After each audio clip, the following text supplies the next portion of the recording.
जब सरकार ने स्पेस सेक्टर को ओपन किया तो देश के युवा और खासकर हमारे जेन जी यूथ इसका भरपूर फायदा उठाने के लिए आगे आ गए। आज ग्लोबल इन्वेस्टर्स के लिए भारत का स्पेस सेक्टर एक अट्रैक्टिव डेस्टिनेशन बन रहा है। नई नई कंपनियां सैटेलाइट सर्विसेज देने लगी हैं और स्पेस अब एक स्ट्रेटेजिक एसेट के रूप में जगह बना चुका है। ग्लोबल कंपनीज भारत में सैटेलाइट्स बनाना चाहती हैं, भारत से लॉन्च सर्विसेज लेना चाहती हैं, भारत के साथ टेक्नोलॉजी पार्टनरशिप चाहती हैं और इसलिए हमें इस समय का ज्यादा से ज्यादा फायदा उठाना चाहिए। हम न्यूक्लियर सेक्टर को भी ओपन करने की तरफ आगे बढ़ रहे हैं।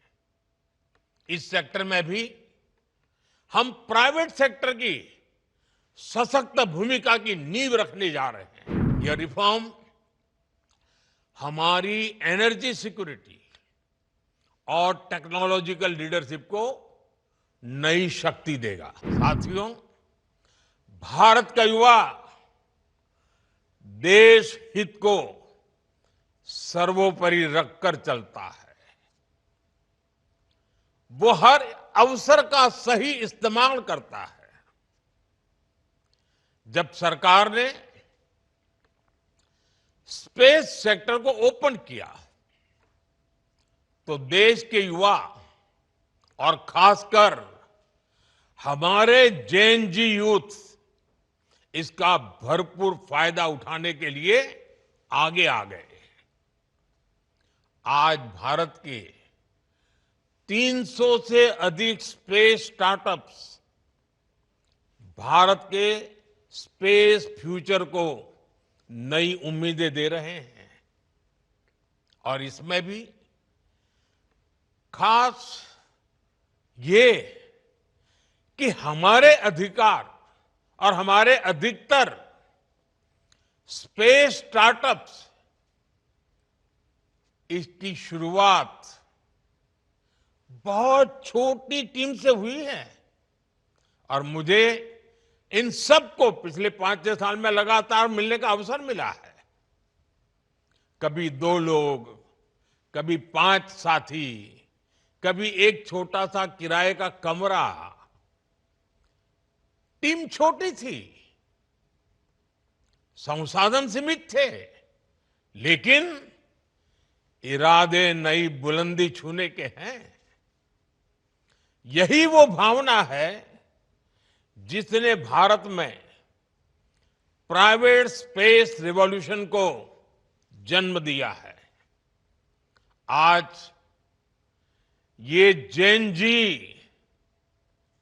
इंजीनियर्स, जेन जी डिजाइनर्स, जेन जी कोडर्स और जेन जी साइंटिस्ट नई नई टेक्नोलॉजी बना रहे हैं।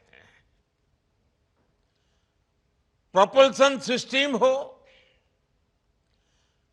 कंपोजिट मटेरियल्स हो, रॉकेट स्टेजेज हो, सैटेलाइट प्लेटफॉर्म्स हो, भारत का युवा आज उन क्षेत्रों में काम कर रहा है जिनकी कुछ साल पहले कल्पना भी संभव नहीं थी।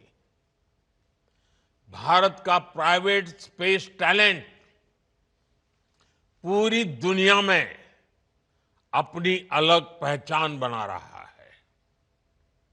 आज ग्लोबल इन्वेस्टर्स के लिए भारत का स्पेस सेक्टर एक अट्रैक्टिव डेस्टिनेशन बन रहा है।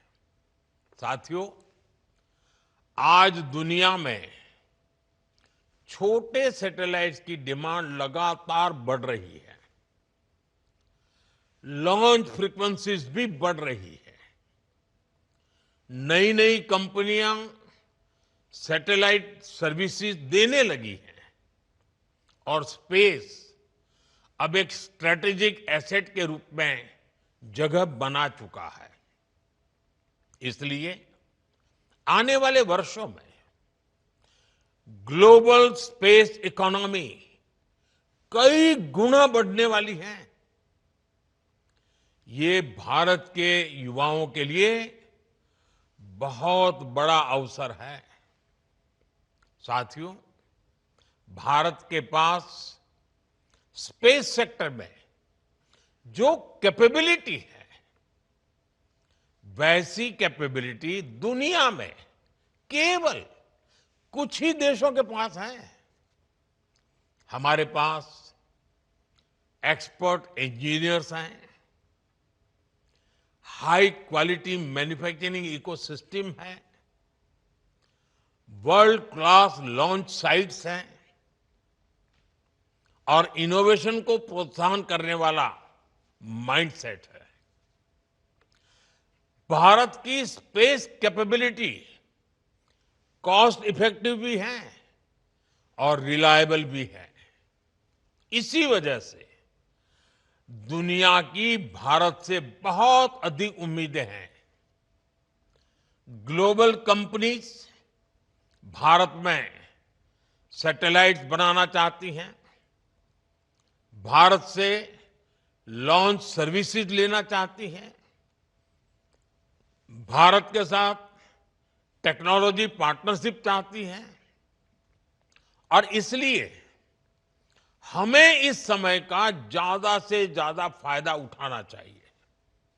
साथियों, आज जो बदलाव हम स्पेस सेक्टर में देख रहे हैं, वो भारत में हो रहे स्टार्टअप रिवॉल्यूशन का हिस्सा है। बीते एक दशक में अलग अलग सेक्टर्स में स्टार्टअप्स का नया दौर शुरू हुआ है। फिनटेक हो, एग्रीटेक हो, हेल्थ टेक हो, क्लाइमेट टेक हो, एजुटेक हो, डिफेंस टेक हो, हर क्षेत्र में भारत के युवा, हमारे जैन जी नए समाधान दे रहे हैं। और आज मैं दुनिया के जैन जी को भी बड़े आत्मविश्वास से कह सकता हूं कि अगर जैन जी के लिए सच्चे अर्थ में कहीं से प्रेरणा मिल सकती है तो भारत के जैन जी से मिल सकती है। भारत के जैन जी की जो क्रिएटिविटी है, भारत के जैन जी की जो पॉजिटिव माइंडसेट है, भारत के जैन जी की जो कैपेसिटी बिल्डिंग है, ये अपने आप में पूरी दुनिया की जैन जी के लिए आदर्श बन सकती है।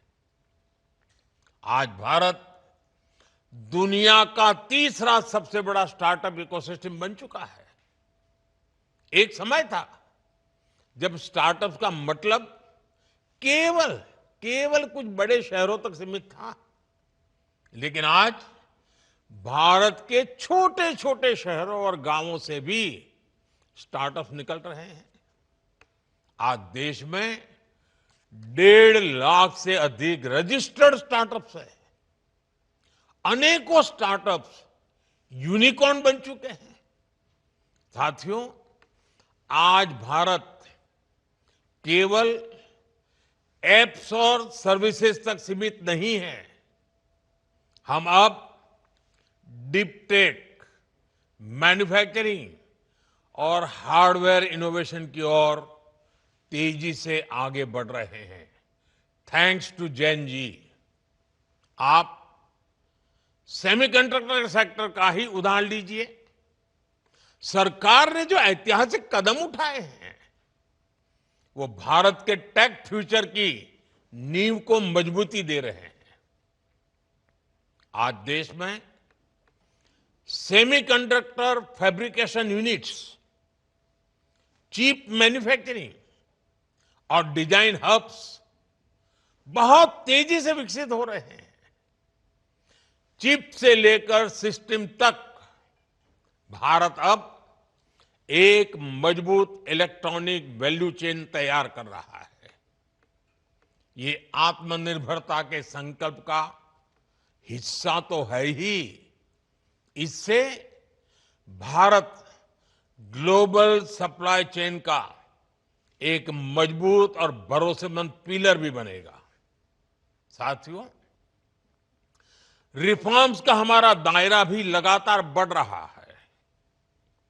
जैसे हमने स्पेस इनोवेशन को प्राइवेट सेक्टर के लिए ओपन किया, वैसे ही हम एक बहुत महत्वपूर्ण सेक्टर में भी कदम उठाने जा रहे हैं। हम न्यूक्लियर सेक्टर को भी ओपन करने की तरफ आगे बढ़ रहे हैं। इस सेक्टर में भी हम प्राइवेट सेक्टर की सशक्त भूमिका की नींव रखने जा रहे हैं। इससे small modular reactor, advance reactors और न्यूक्लियर इनोवेशन में अवसर बनेंगे। यह रिफॉर्म हमारी एनर्जी सिक्योरिटी और टेक्नोलॉजिकल लीडरशिप को नई शक्ति देगा। साथियों, आने वाला भविष्य कैसा होगा, ये बहुत कुछ आज हो रही रिसर्च पर भी निर्भर करता है। इसलिए हमारी सरकार का बहुत जोर युवाओं को ज्यादा से ज्यादा रिसर्च के मौके देने पर भी है। हमने राष्ट्रीय अनुसंधान फाउंडेशन का गठन किया है, जो आधुनिक रिसर्च के लिए यूथ को सपोर्ट करता है। वन नेशन वन सब्सक्रिप्शन, इससे सभी छात्रों की इंटरनेशनल जर्नल्स तक पहुंच आसान हुई है। 1,00,000 करोड़ के रिसर्च डेवलपमेंट और इनोवेशन फंड से देश भर में युवाओं को बहुत मदद मिलने वाली है। हमने 10,000 से अधिक अटल टिंकरिंग लैब भी खोली है, जो स्टूडेंट्स में रिसर्च और इनोवेशन की भावना जगा रही है। आने वाले दिनों में हम ऐसी 50,000 नई अटल टिंकरिंग लैब बनाने पर काम कर रहे हैं। सरकार के ये प्रयास भारत में नए इनोवेशन की बुनियाद बना रहा है। साथियों, आने वाला समय भारत का है, भारत के युवाओं का है, भारत के इनोवेशंस का है। कुछ महीने पहले स्पेस डे के अवसर पर मैंने हमारी स्पेस एस्पिरेशंस की चर्चा की थी। हमने तय किया था कि आने वाले 5 वर्षों में भारत अपनी लॉन्च क्षमता को नई ऊंचाइयों तक ले जाएगा। हमने ये भी निश्चय किया था कि भारत के स्पेस सेक्टर में 5 नए यूनिकॉर्न तैयार होंगे। स्काई रूट की टीम जिस प्रकार आगे बढ़ रही है, उससे ये तय है कि भारत अपने हर लक्ष्य हासिल करके रहेगा। साथियों, मैं भारत के हर नौजवान को, हर स्टार्टअप, साइंटिस्ट, इंजीनियर, एंटरप्रेन्योर को भरोसा देता हूं।